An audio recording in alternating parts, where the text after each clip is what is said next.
Hello there. So today I'm going to show you guys how to make a better than instant ramen.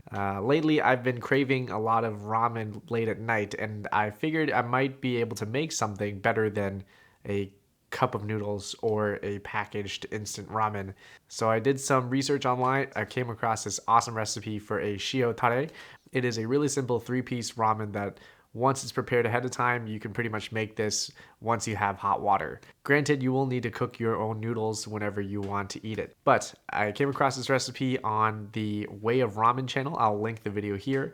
All you really need once it's done is your chicken oil, your tare, and then your noodles and some hot water. This recipe pretty much is an awesome blank slate for whenever you want some ramen or something quick. I think it's more of a chicken noodle soup ramen crossover.